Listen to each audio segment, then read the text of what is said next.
Assalamualaikum warahmatullahi ta'ala wabarakatuh, and a very good morning, good afternoon and good evening to my supervisor Dr. Nur Aiza Mukhtar, my examiner Madam Amalina, and also whomever are watching this video. Welcome to my FYP video. So my name is Muhammad Azizzuddin bin Abdul Malik, and I'm a final year degree student currently studying in UiTM Jasin, and I studied in multimedia computing. So let's proceed with what I have done throughout this final year, which is exploring history in Museum Negara through role-playing games. Okay, let's proceed. The problem statements. Okay, so what is the problem that is being appointed in this project is decreasing effectivity of history education. So Malaysia is a very cultural diverse country, and it is rich with ethnicity and traditions. So this all does not come like that, and it comes from our ancestors, our grandmothers, our grandfathers. Okay, so learning history is very, very crucial, because without history we are not here. Okay, so nowadays it is proven to be not effective, and some researchers said that these ways are very orthodox and proven to be very tiresome. That is because there is absence of enjoyment value in this history learning. We tend to understand history better if it takes longer time to comprehend, or we experience it firsthand. For example, today will be a history for future. Okay, so if we experience some event firsthand, we tend to understand it better, and we tend to remember it better than someone that is not there. So it is very tiresome for that someone to understand it. So the objective of this project is actually to design 3D modeling of Museum Negara, including some of its historical content, appointed history settings and characters. So why do I choose Museum Negara? Actually, in Museum Negara is where the artifacts of history are being kept, and these artifacts are being exhibitionized, put in exhibition, so that we can learn actually better in Museum Negara, because we can see and we can read it there. It's more like a practical type of thing in history learning, in history education.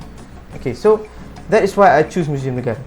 So the second objective is to develop a role-playing game with immersive storyline, of which also includes some crucial historical facts, and these facts are correlated with Museum Negara, because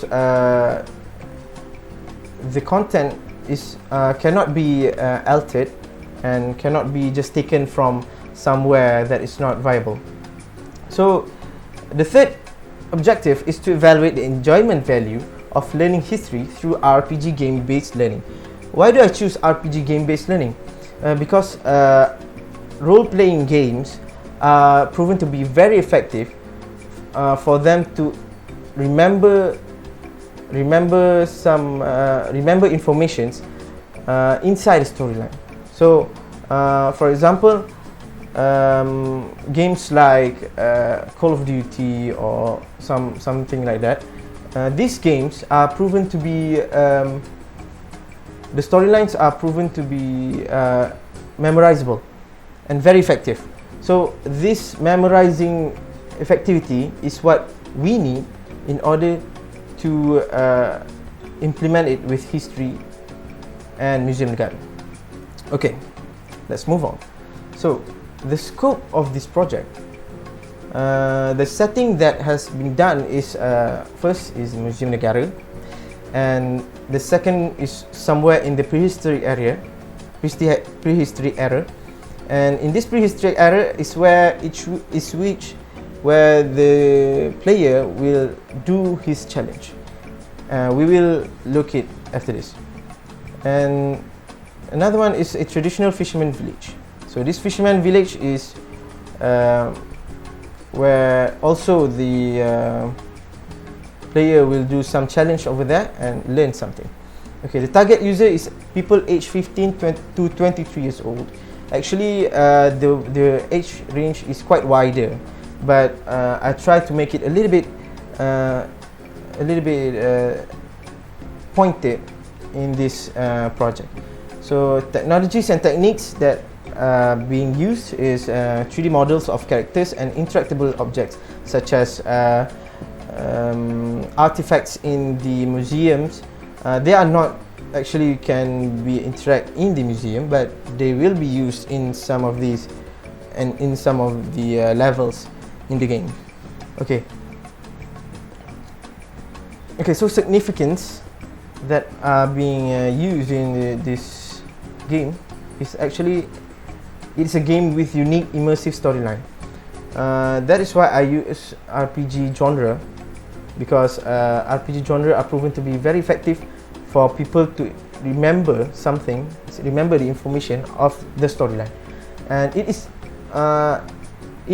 added with first-person view, because we as human we are currently in first-person view, and this will bring much more emotions and much more effectivity for the player to understand the game. And it is story-based. It sadly is not an open world type of game, but this story-based game is still can be traveled as much as you like, as much as the player like, which is going to be expected by the developer. Okay, so another thing is accurate facts of history in reference to Museum Negara. So the facts are referred to Museum Negara. So when player plays the game, they will play and learn subconsciously, hopefully subconsciously, which will be effective for both the developer and the player, because they don't have to actually have to read very closely. Okay. Without further before that, let's proceed to methodology and model. Okay, so what development model that I have used is agile development model.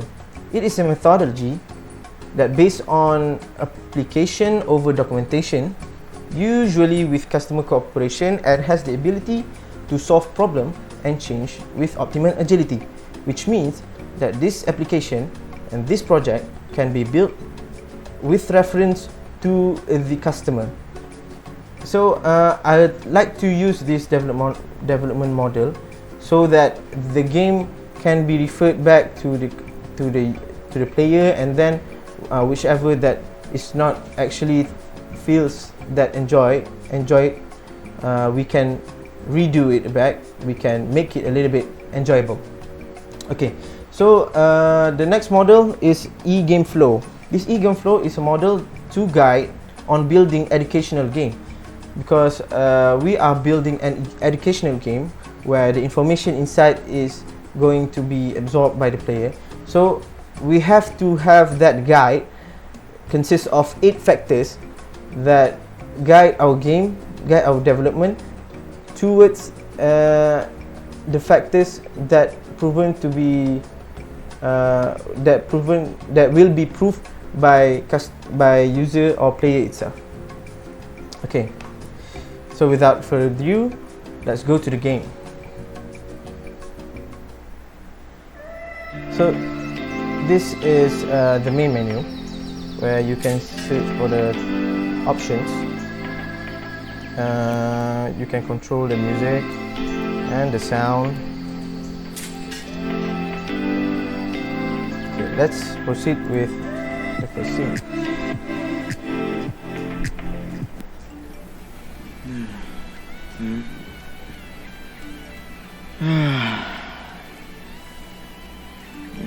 Aku balik. Aduh, nak kena pergi museum lah pula. Ambil beg, lepas tu kita pergilah.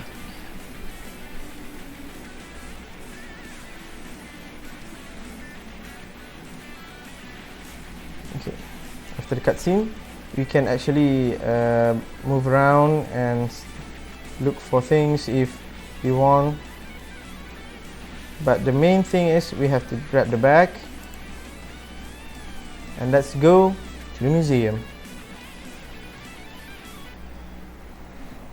Oh, this is actually the pause menu, where you can choose either to go to menu utama or to go to the options or just to exit. Maybe I've not mentioned before, but this game is actually in Bahasa Melayu. Okay, so after that scene, we arrive at the MRT Museum Negara. If you don't know, this is where you can travel anywhere you want. But the main thing is we have to get inside the Museum Negara.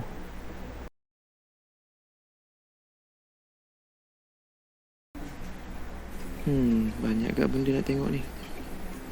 Lepas tu baru kita naik tingkat atas lah. Kita pergi tingkat bawah dulu. Okay. Actually, the player said that he wants to travel in the bottom side first, but we actually can go upstairs. But the development for the third and fourth exhibition is not yet done, which will be a future work. You can travel the exhibition as much as you want. I will show you some of it. This is the second exhibition, which is the Malay Kingdom. You can see not all the artifacts are being recorded, but some of it. Because we are not yet collaborating with Museum Negara, so I might take just some facts that may be crucial. Okay. For example, this monarch platform, some of these artifacts, and the Buddha statue, kepala perahu naga, something like that. Okay. Actually, there are something also in the exhibition A, but that's not much. So let's just proceed. Aduh.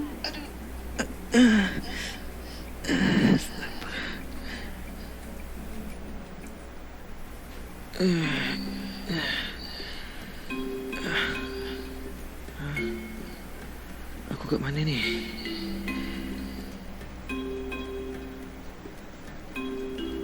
And then after the museum, you will then be transferred to the prehistoric era. You can travel the world wherever you want as a player.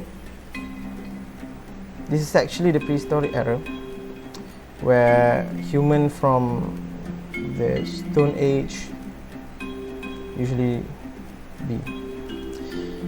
So who is this? Her name is Malik, and he seems to understand us.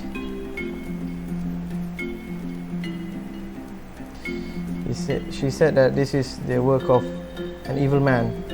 So Malik is actually our assistant for the game. Okay, she will tell us some details that we have to know. So this will be so if you want to refer as a player, if you want to refer some informations, you can go to Malik. So as I have known what have been, so this is the intellectual content that in the game, some of it, which is put on top of these artifacts. So actually, players can view their phone for them to check for their scores. using holoframe. This holoframe is just an object that a hologram to shows our BPM and scores. This one shows our objective and inventory, and this one shows our map. So the objective is to put back all the artifacts on its platform. Okay, let's do that. Okay, let's take, because in inventory we can only take 3. Let's take 3 of it.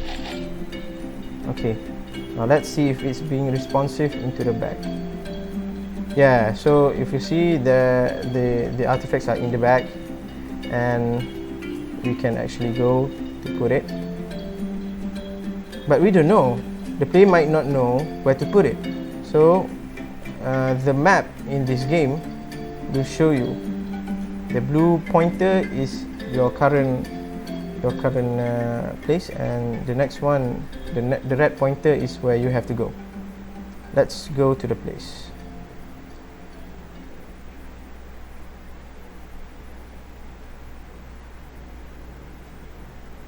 There are some NPCs in this world too. She's an NPC. So we are moving inside this world and searching for something. Let's see if this is the place. Oh no, it's not that. Yeah. Probably this is the place. The platforms. Yeah, that is the platform. So let's put it in. Okay, so one of the artifacts has been put and the score will be shown. But because this game may took longer time for normal players to proceed, so I have put some shortcut button for me to actually open the portal. So this is the portal where you go to the next level. Okay, let's say the magic word, open sesame. Okay, so this portal will bring us to the next level, which is the Malay traditional fisherman village. Let's move up and let's go. Huh? Ini bukan Okay. biasa. So this is the next level, which is the prehistoric world. Look, Malik is here again, and she said that we are still missing from the real world. So actually the mission, let's see what the phone says about our mission. So we have to find and collect all the artifacts inside this world. You can travel all you want to see the beauty of this game, but I will go straight to the objectives and try to show you some points, which is the functionality of it. Okay, we will go to somewhere, I think over here. Yes, this is it. This is where the Buddha statue, Avalokiteswara. Probably, so we have arrived here. And we will take this statue to our collection. Let's go. If you are thinking about playing this game, you should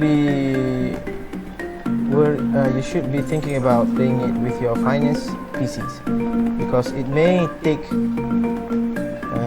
higher resolution,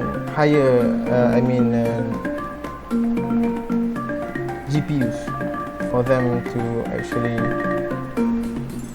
proceed. Okay, we have arrived at our home.